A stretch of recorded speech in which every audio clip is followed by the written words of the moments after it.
देखो भाई, बीजेपी के स्टेज पर चढ़न वालों का हो रहा है टोटा, और हमारे स्टेज पर भाई बोलने वाले जगह का हो रहा है टोटा। तो भाई ये है, तो इससे आप समझ गए प्रदेश की हवा का रुख क्या है। आज पूरे हरियाणा की रिपोर्ट आप तक आ गई कि नहीं आ गई? आगे भाई साहब, किसकी सरकार बन रही है? हुड्डा साहब की।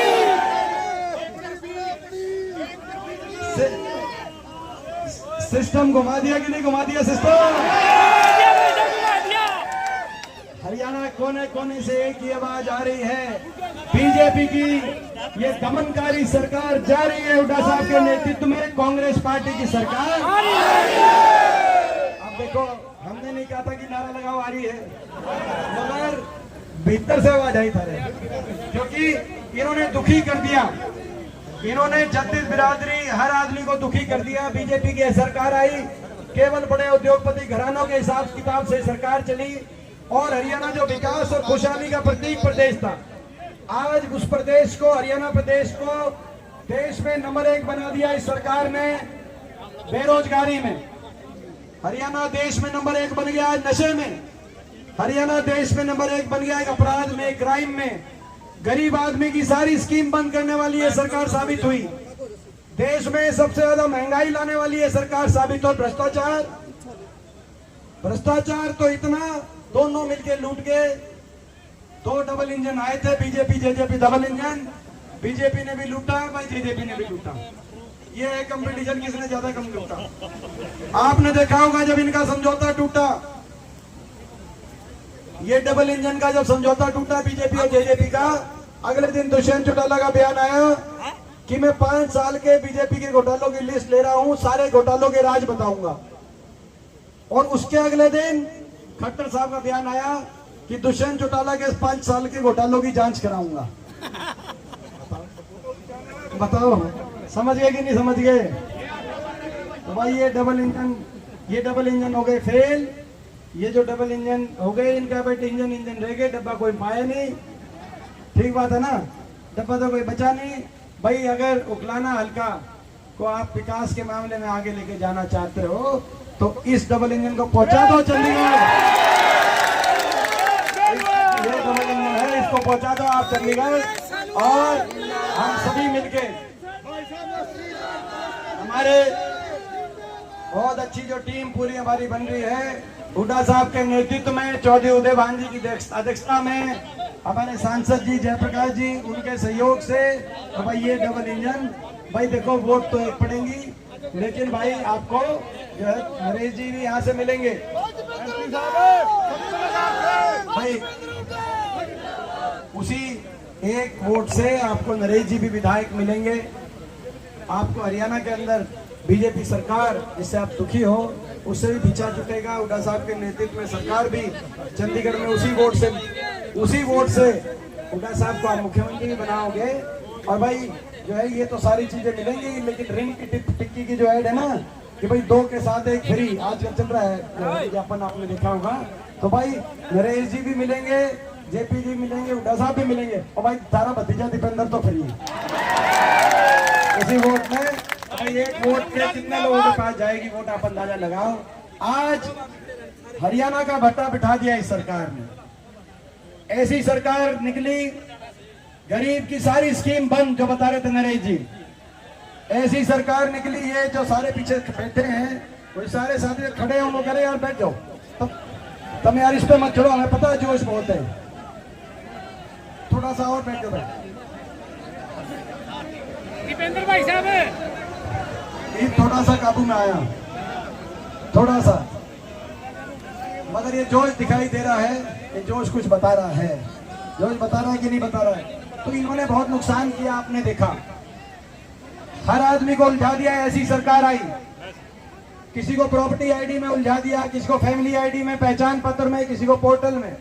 नौजवानों को उलझा दिया कच्ची नौकरी में, सीटी में। पक्की नौकरी खत्म कर दी बीजेपी ने। 25 लाख 2 लाख पक्की नौकरी के जो हरियाणा के पद थे उनको तो खत्म कर दिया, और 1.5 लाख बच्चों को बिना रिजर्वेशन, बिना पेंशन, कौशल निगम में कच्चा लगा दिया। कितना शोषण बच्चों के साथ हुआ होगा, पर ताजा ला के देखें। फौज की पक्की भर्ती भी, अग्निवीर योजना ले आई ये सरकार।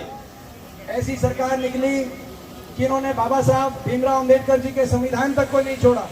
संविधान की भी हत्या करने का काम हरियाणा के अंदर किया। सरकारी नौकरियों को समाप्त करके और जिन वर्गों को उन सरकारी नौकरियों में अधिकार मिले हुए थे, उन वर्गों के उन अधिकारों को लेकर, चाहे एससी समाज के हमारे भाई हों, चाहे बैकवर्ड समाज के हमारे भाई, ऐसी सरकार निकली। ये सरकार निकली जिसने हरियाणा की पहचान बदल दी। ये जय जवान जय किसान का प्रदेश हुआ करता था, लेकिन आपने देखा 750 किसानों की जान की कुर्बानी लेने वाली सरकार साबित हुई। 1 साल तक किसान बैठा रहा धरनों पे, 1 साल तक किसी ने सुध नहीं ली, वो एक अलग बात है, लेकिन 750 घर उजड़ गए, 750 शव इन धरनों से वापिस आए।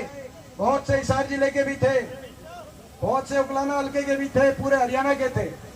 लेकिन ये सरकार ऐसी निकली, आंसू पोंछना तो कोई दूर की बात है। ये कहा जा सकता था कि हम इनकी बात तो नहीं मानते, लेकिन हमें अफसोस है किसी का घर में कोई चला जाता है, किसी का बेटा, किसी का भाई, किसी का घर वाला, तो हम सभी देश के नागरिक है, कोई एक दूसरे का दुश्मन नहीं है, तो दुख होता है। सहानुभूति के तो शब्द निकल सकते थे, लेकिन एक सहानुभूति का शब्द, इतना बड़ा अहंकार इनको, आप अंदाजा लगाओ। और आप अंदाजा लगाओ मेरे साथ क्या बनी होगी, मेरा क्या कसूर था, मैं आपसे पूछना चाहता हूं। जब किसान आंदोलन चल रहा था और पिछले 10 साल से देश की सबसे बड़ी पंचायत संसद में, जहां हरियाणा के 15 सांसद जाते हैं, 10 लोकसभा के, 4 और 5 राज्यसभा के, उन 15 सांसदों में 14 बीजेपी के, 10 साल से अकेला विपक्ष में। मैं आपकी जाके वहां पे बात जब उठाता था, पहले लोकसभा में फिर राज्यसभा में, तो आप अंदाजा लगा आंदोलन में, जब किसान आंदोलन के समय मैं उस देश की बड़ी पंचायत में जब खड़ा हुआ, मेरा भी अच्छा तजुर्बा हो गया। पिछले 20 साल से ज्यादा मैं उस देश की बड़ी पंचायत में 5वीं बार लोगों के आशीर्वाद से मैं संसद में पहुंचा हूं। शायद मेरी उम्र में किसी को इतना अवसर नहीं मिला, लोगों ने बहुत आशीर्वाद दिया है। हर तरह का तजुर्बा मैंने देखा है, सरकार भी देखी है, हरियाणा में भी, ऊपर भी, और विपक्ष भी इन तानाशाही ताकतों से 10 साल ईमानदारी से वहां पे, जब बाकी बिक गए, झुक गए, लेकिन हम खड़े रहे और लड़ाई आपके लिए लड़ते रहे। लेकिन मेरे साथ क्या बनी हो, क्या आप अंदाजा लगाना। जब मैंने खड़े होकर कहा कि इन किसानों की बात नहीं मान रहे, तो कम से कम जिनके घर उजड़े हैं उनके लिए 2 शब्द सहानुभूति की तो आप कहो। तो पूरी देश की बीजेपी के सांसद, 300 साढ़े 300 सांसद जब टूट के पड़े, आपने वो टेलीविजन में वो देखा होगा, टूट के पड़े, नारे लगाए, मैं अकेला खड़ा रहा, टूट के पड़े। मेरा क्या कसूर था, मैं आपसे पूछना चाहता हूं। मैंने जितना अकेलापन उस दिन महसूस किया, जीवन में कभी उतना अकेलापन नहीं महसूस किया, ऐसा कि मैंने कोई इतनी बड़ी गलती कर दी कि देश के सारे एमपी मुझ पर टूट के पड़े हैं। मेरी केवल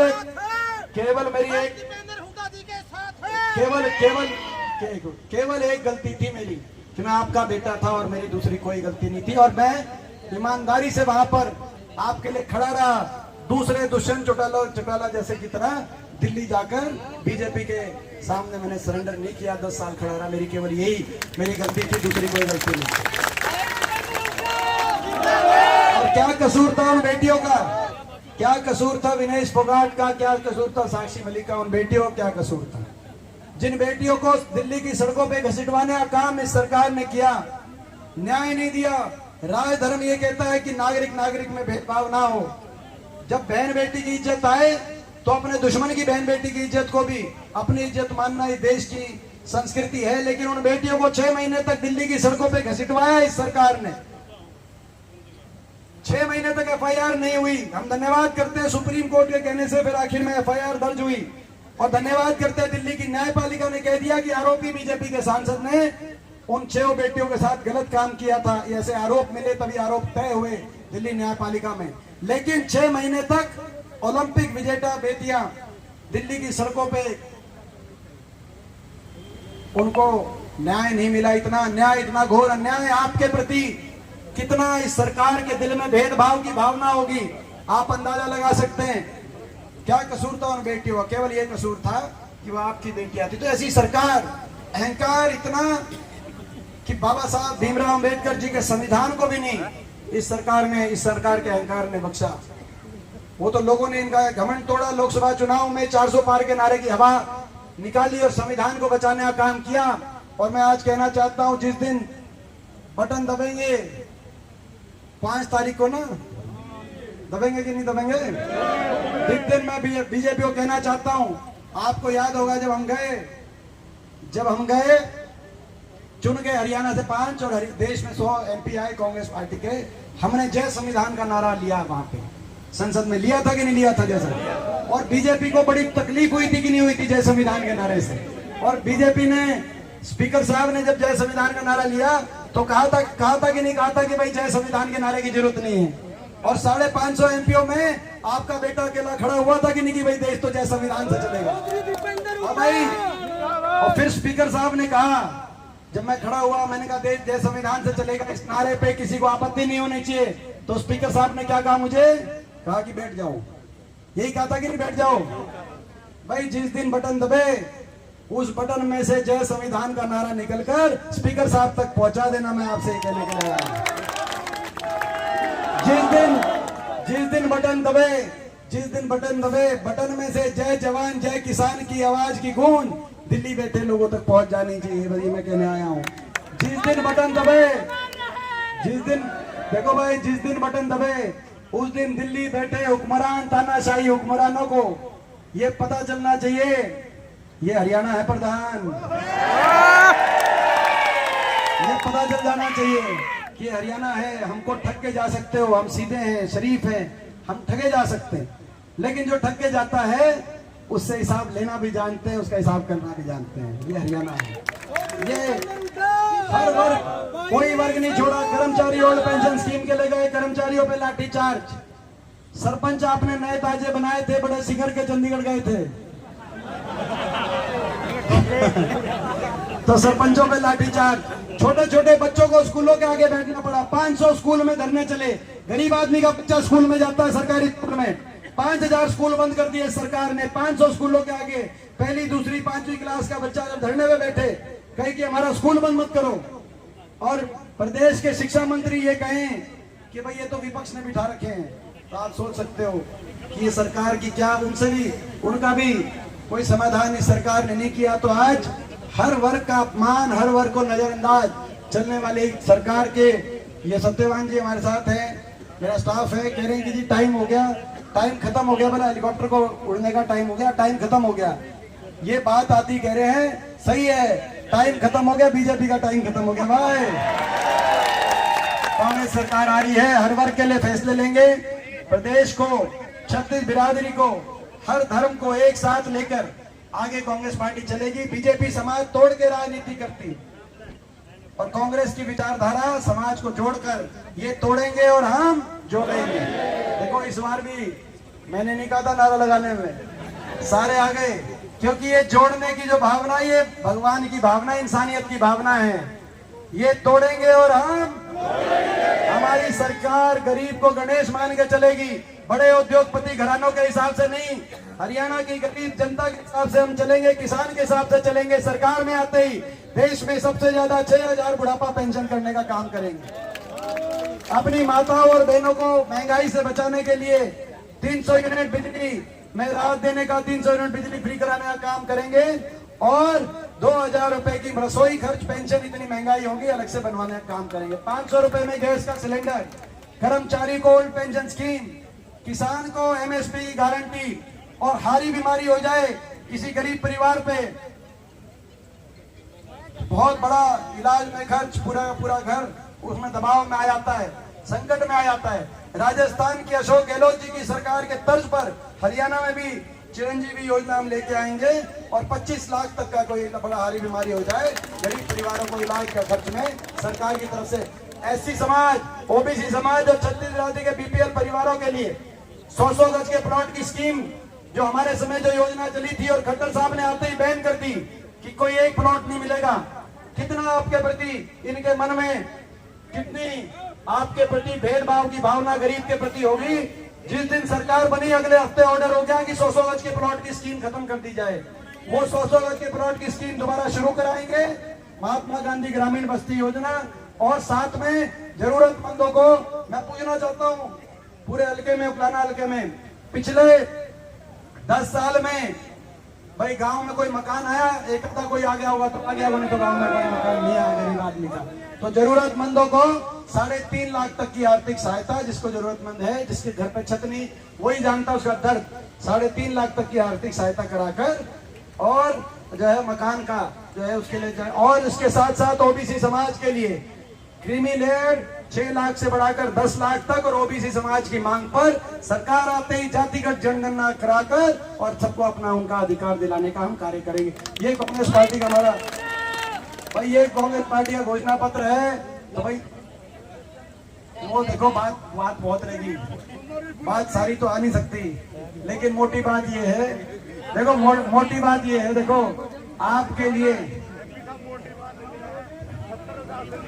देखो भाई, देखो मोटी बात ये है, आप हमारे हो, आपके सरकार कांग्रेस की बनने जा रही है, कांग्रेस सरकार बनने जा रही है। हर वर्ग का मान सम्मान करके, हर वर्ग की सुनवाई करके, किसी वर्ग को सड़क पे ना बैठना पड़े, किसी भी वर्ग को, किसी गरीब को, किसान को, नौजवान को, कर्मचारी, व्यापारी, किसी को सड़क पे ना बैठना पड़े, किसी वर्ग का अनादर ना हो, आपस का प्रेम हो, हरियाणा विकास में आगे जाए, ये हमारा संकल्प है।